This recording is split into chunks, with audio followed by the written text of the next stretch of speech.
เด้ออาจจะทำยาเนาะลูกเนาะเอามือเลย หาใจหูเด้อลูกเด้อ วันไหนเอามือต่อ ว้ายอันนี้มันก็ไม่หยาดเอาเลยผมไปเอื่อยก่อนนะลูกเนาะเอื่อยผู้ใหญ่ผูกเอื่อยก่อนยาพระท่านเดี๋ยวมีเงินอีหล่ะเอ้ยเขาของท่านได้ขายส่วนต่างยากับพระท่านได้ยาพระท่านมีเงิน เดินท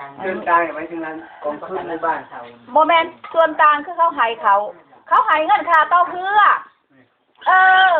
คนยาบ่มีดอกปทุมละขอถามลูกสาวขอไว้อยู่ในส่วนต่างพวกหนูตะวันนี่ต่างโมเมนต์นั่นล่ะต่างหากเยอะคนนี้ล่ะอยู่ดีมีแหงเด้อลูกเด้อมันจะเอาเป็นตุ่มเด้อลูกเด้อ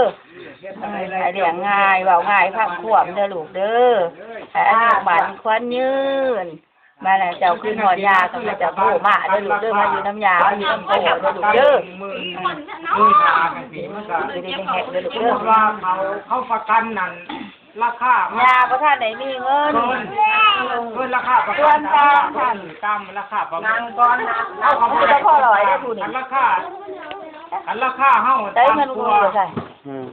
ก็ได้ราคาประกัน พอแล้วบ่มีเงิน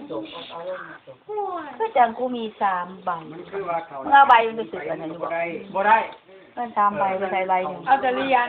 มึงเอาจะเรียน มัน13 เดือนนึงก็ได้อยู่แล้วได้ไล่ตามนั่นล่ะ วัดกระเป๋าเลย ส่วนตาม กูสิเอาบัตรไปนั่งแล้วกูสิไปยืนส่วนต่างมึงมีเงินในกระเป๋าพอแปร ใช่ละผมก็จองหลานเอง เบิร์ด2 ล้านมึงให้ได้เบิร์ดเงินได้เบิร์ดไปได้เงินก่อนนี่ล่ะเอ้ยยาจังสิเอาให้เด้อให้ยาขายเขาก่อนลงถึงแล้ว ได้น้องไปลืม บ้านยาขายเขายาจังสิเอาให้เด้อ เดือนที่แล้ว ยาบ่ทันได้มียามาได้ขายเขา เงินคือติด เอ ตาม เพิ่นนั่น เขาก็เอาเกณฑ์นั่นนะเกณฑ์ที่เขาลงมือว่า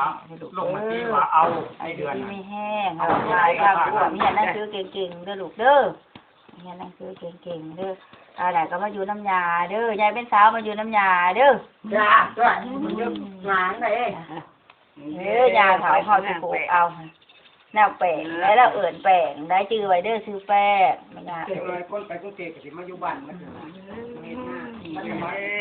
นี้นะ ไม่ได้ละก็คนน่ะเที่ยพักได้ละ คนนี้นะ เที่ยพักได้ละ มีใหญ่เมื่อเรื่องเด้อบอกเรื่องอะไร เอาตัวมันได้ถึงตัว โดนาดีไป จับงาบ่ล่ะจับงา ไม่จับยาเอาไปจับลงจับลงเดียวโอ้ยยังไม่มีแต่ผู้หู ได้ประโยชน์เขาก็เบิ่งเอาเลยล่ะนะบอกง่ายเขาไป ที่จ้างเด็กเด็กคนรถสอน ยายบอกว่าปลูกร้านให้ร้านนี่ ดีแม่เลย ให้ร้านอยู่ที่นี่แห้ง ไม่เหลือเก็บดัก เขาบอกว่าหาเห่าจะเกลือได้ดีมากแล้วปลูก มาบ้าน คนบุกเขาชุ่มนะ มานั่นดูนั่นไม่ใหญ่เด้อ อาจจะว่าอย่าปิดเทอมกับมาเด้อลูกเด้อโทรไปเด้อ ใหญ่ก็มีเงินใช้ตัวฝังนี่ก็มีเงินเรียนนี่มันมีเงินพอดีเลยล่ะ บ่หันได้ส่วนต่างไผก็บ่มีเงินแล้ว เขาก็ไม่ได้ขาย ปลูกให้ร้านอยู่ที่นี่แห้ง ฝากไว้แม่ก็เอาไปคน โอ้ยเพิ่นย่านใหญ่เอาเพิ่นบ่ปากจับ กราบยาไปนะ กราบแล้ว ตาแปร หนักโน่นน่ะเบิ่งเพิ่นให้คน มันเหมียวมาด้วยแหละเหมียวมาอีกเรื่องเหมียว เอามือจุกให้มัน เอา ไอ้นั่นดีนี่ได้เป็นโหอยู่ตัว ฮู้ล่ะ